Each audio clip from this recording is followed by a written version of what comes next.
All right, I want to talk to you. My name, by the way, is Dan Morrill. I'm a professor of history at UNCC, soon to retire. I also direct an agency called the Charlotte-Mecklenburg Historic Landmarks Commission, and I want to talk to you very briefly about public history.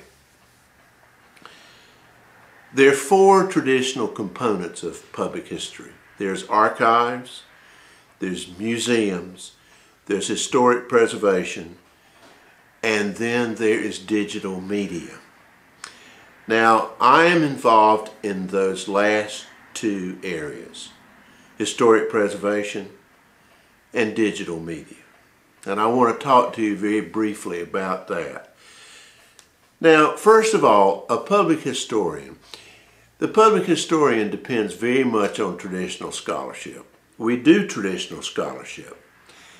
But if you think about it, so much of the research and writing in the academic world has been primarily directed toward a relatively small audience, a very sophisticated, very educated audience. And that's reflected in the nature of the research, the nature of the writing, the nature of the subjects, and so forth and so on. And that traditional scholarship is like the bass section in a rock band. I mean, it's the fundamental foundation. And the public historian really greatly appreciates what the traditional historian does. But what the public historian wants to do is reach the broadest possible audience. We're interested in trying to be inclusive, to include everybody from the janitor to the corporate president. And that's essentially what public history tries to do. And that's, in a sense, why I've sort of played around with this website. For example, what the public historian could do for the Graduate History Forum is create a website like this, videotape all the lectures, the presentations, the papers, and then it wouldn't be just something that would be happening here on campus. It would be something that could be really available to the whole world. And so that's what the public historian tries to do, to reach out to the broader public. Now let me talk about historic preservation. The modern historic preservation movement came into existence in 1966 with the passage of the National Historic Preservation Act. It was part of Lyndon Johnson's Great Society program. It's moved a long way from house museums and historic sites. Really what is involved now with historic preservation, it is largely involved with a planning tool to put regulations on elements of the built or man-made environment that tell us something important about the past. It also works closely with the economic system through a system called adaptive reuse, where you try to take buildings and actually make them serve, if you will, an economically and market effective purpose. Now, let me give you, say, 3 or 4 examples of things that I've been involved in, which I think sort of illustrate. You heard my nice clock in the background. Let's take, for example, the Piedmont Northern Railroad. Now, this was a railroad that was started 1911, 1912 by James B. Duke. He had a vision for this all-electric railroad, and the architect that was hired to do all the stations was a man named C.C. Hook, like a fish hook. And he designed stations that appear in North and South Carolina. We have one left here in Mecklenburg County, and that's the Thrift Depot. There's also one in Belmont, there's one in Mount Holly, and there's several in South Carolina. Now there is a graduate student, former graduate student, named Bill Jeffers. He might be here today, I don't know. He wrote an excellent master's thesis about the Piedmont Northern Railroad. Very fine, traditionally researched, very complete, did really a fabulous job. But for the preservationist, it's not enough just to write a book, or to write a master's thesis, or to write a paper. What the preservationist wants to do is to actually seek to preserve those buildings. Now, in the case of the Thrift Depot, we worked very closely with the North Carolina Department of Transportation. And largely due to the initiative of the North Carolina Department of Transportation, and specifically its rail division, the Thrift Depot is going to be relocated just across the track from where it currently is. It's going to be adaptively reused for a number of years and will eventually become a station on the rail line, the passenger rail line, that's going to be reestablished between Charlotte and Gastonia. So that's what the preservationists wants to do. They, if you will, want to be able to save these particular structures. Now, I know somebody that's here today is a graduate student named Susan Mayer. Now, Susan is very, very competent, capable, able.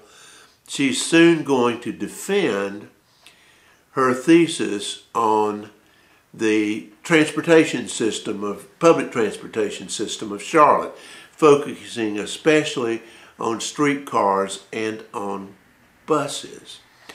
Well, that's wonderful. That's going to give us just that basic bedrock of the research that we need, but it's not enough. What we want to do is preserve examples of that particular material culture, because that's what the preservationist is about. They're about things of material culture. Now, the Historic Landmarks Commission led the effort to restore Streetcar 85, which is currently located in the car barn on South Boulevard in Charlotte. It was the last streetcar to operate in the city. And we hope, of course, through other agencies, to reestablish it as a vintage trolley line in Charlotte, which perhaps could reinforce heritage tourism. We also have a General Motors New Look bus.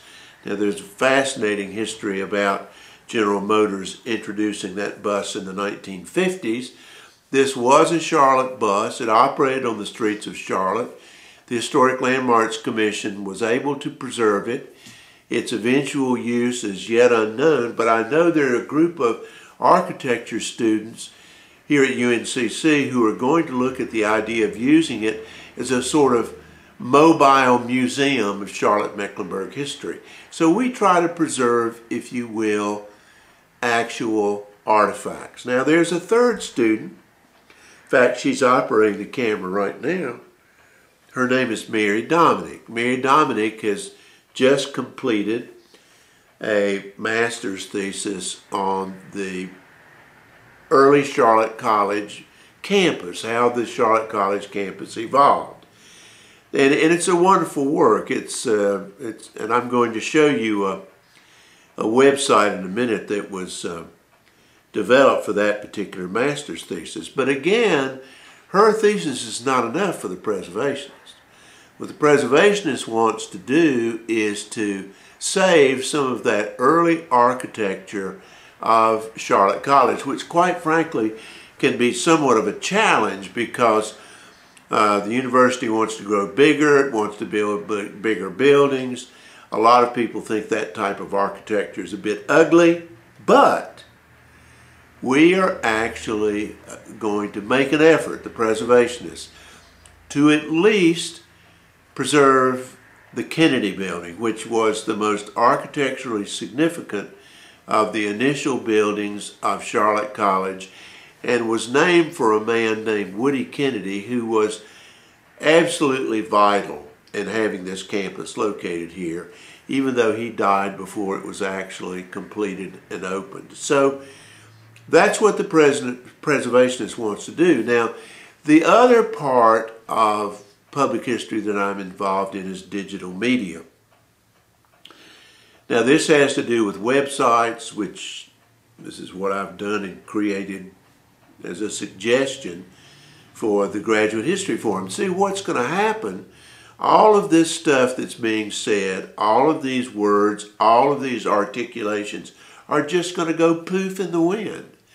But this website, particularly if it was preserved and if it was fully fleshed out and if preparations had been made for videotaping it, then of course it would be here really for a long time.